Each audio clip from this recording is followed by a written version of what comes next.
रात थी। शहर के सबसे बड़े 5 सितारा होटल रॉयल क्राउन के बाहर एक बूढ़ी औरत भीगती हुई खड़ी थी। उसके हाथ में पुराना स्टील का कटोरा था जिसमें कुछ सिक्के और आधी सूखी रोटी पड़ी थी। ठंडी हवा उसके शरीर को बार बार झकझोर रही थी, लेकिन वह वहीं खड़ी थी, मानो किसी का इंतजार कर रही हो। उसी समय होटल के अंदर करोड़ों रुपए की आलीशान पार्टी चल रही थी। सोने की थालियों में विदेशी व्यंजन परोसे जा रहे थे। शहर के बड़े बड़े उद्योगपति, नेता और नामी लोग उस भव्य समारोह का हिस्सा बने हुए थे। हॉल के बीचों बीच हीरों का चमचमाता हार पहने महंगी रेशमी साड़ी में सजी निशा मल्होत्रा हर मेहमान का मुस्कुराकर स्वागत कर रही थी। उसकी शानो शौकत देखकर हर कोई प्रभावित था, लेकिन बाहर खड़ी बूढ़ी औरत की आंखों में जो दर्द था उसे कोई नहीं देख पा रहा था। उसने कांपती आवाज में सिक्योरिटी गार्ड से कहा, बेटा, अगर थोड़ा सा बचा हुआ खाना मिल जाए तो दे दो। सुबह से कुछ ने वे भगा दिया। तभी निशा बाहर आई। बहू,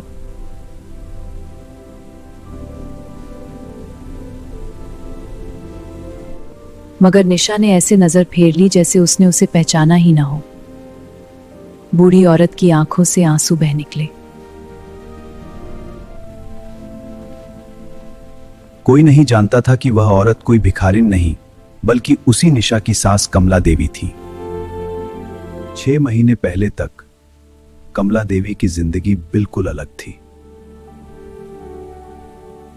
मल्होत्रा परिवार शहर के सबसे पुराने और सम्मानित परिवारों में गिना जाता था। उनके पति स्वर्गीय महेश मल्होत्रा ने मेहनत से व्यापार खड़ा किया था।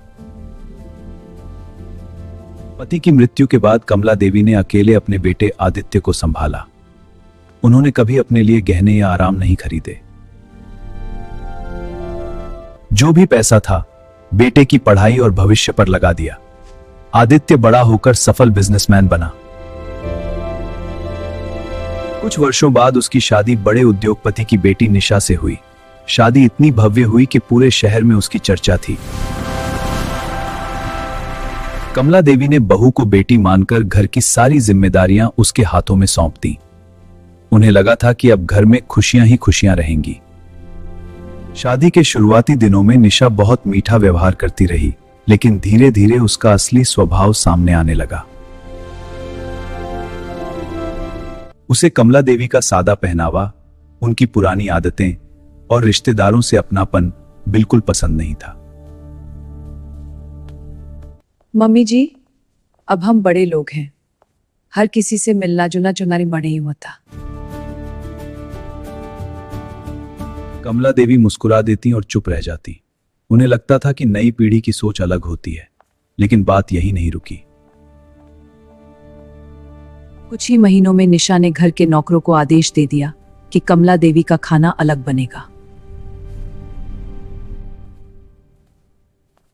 उनके कमरे में कोई मेहमान नहीं जाएगा और अगर पार्टी हो तो उन्हें ऊपर वाले कमरे से बाहर नहीं निकलने देना। कमला देवी यह सब सहती रहीं क्योंकि उन्हें अपने बेटे का घर टूटता हुआ नहीं देखना था। एक दिन निशा ने पूरे घर के सामने नाटक किया, मेरा हीरो का गायब हो गया है।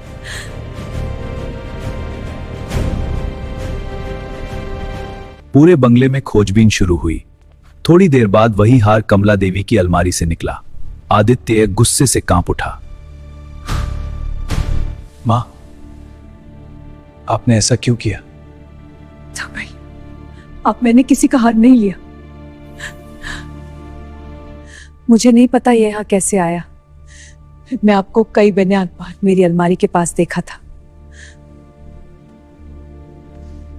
आदित्य ने बिना सच जाने अपनी मां की बात पर विश्वास नहीं किया। मुझे पहले ही शक था।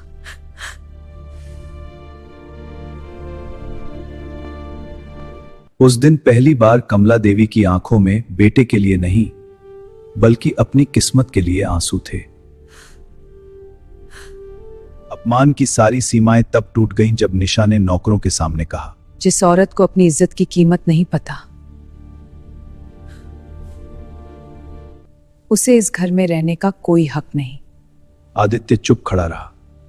उसकी चुप्पी कमला देवी के दिल में तीर की तरह लगी। उन्होंने बिना कोई बहस किए अपनी पुरानी साड़ी, भगवान की छोटी सी तस्वीर और पति की फोटो एक कपड़े में बांधी। घर के मुख्य दरवाजे पर पहुंचकर उन्होंने आखिरी बार पलट कर देखा। उन्हें उम्मीद थी कि शायद बाटेटा आवाज देगा, लेकिन ऐसा नहीं हुआ। दरवाजा उनके पीछे बंद हो गया और उसी के साथ उनके जीवन का सबसे बड़ा रिश्ता भी जैसे बंद हो गया। दिन बीतते गए। कमला देवी मंदिर के बाहर रहने लगी। जो मिलता उसी से गुजारा करती, लेकिन उन्होंने कभी किसी के सामने अपने बेटे या बहू की शिकायत नहीं की। दूसरी तरफ निशा आलीशान जिंदगी जी रही थी।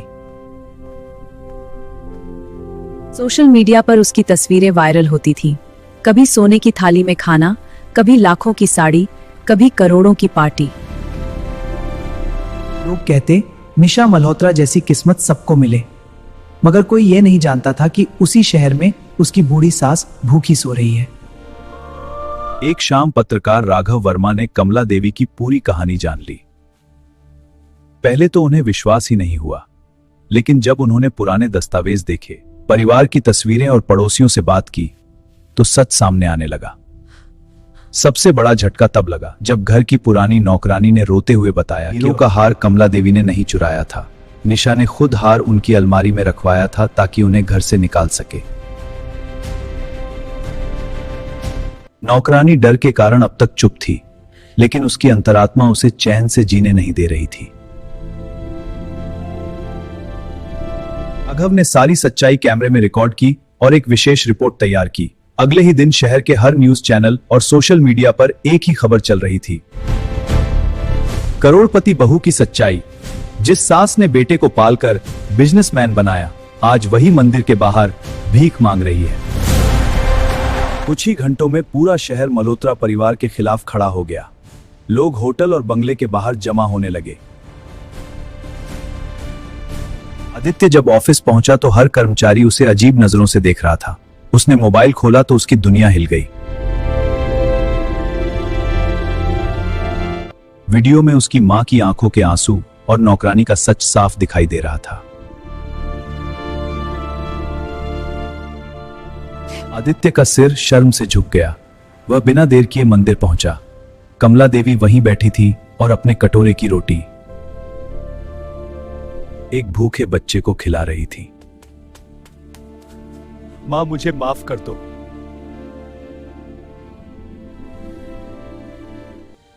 मैंने आपकी जगह झूठ पर विश्वास किया। कमला देवी की आंखें भर आईं, लेकिन उन्होंने बेटे का सिर उठाकर कहा, बेटा, मां नाराज हो सकती है, लेकिन अपने बच्चे से नफरत नहीं कर सकती। दर्द इस बात का नहीं कि तुमने मुझे घर से निकाला, दर्द इस बात का है कि तुमने तुम्हें देखकर सच नहीं पहचाना। उधर निशा की सारी झूठी शान एक पल में मिट्टी में मिल चुकी थी। जिन लोगों के सामने वह खुद को सबसे बड़ा समझती थी,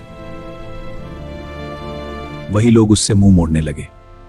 होटल के बाहर खड़े होकर उसने पहली बार महसूस किया कि पैसा इंसान को बड़ा नहीं बनाता, उसके कर्म बनाते हैं।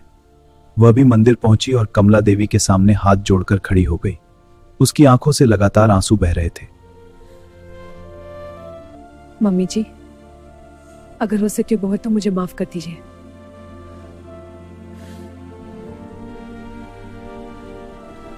माफ करना आसान है,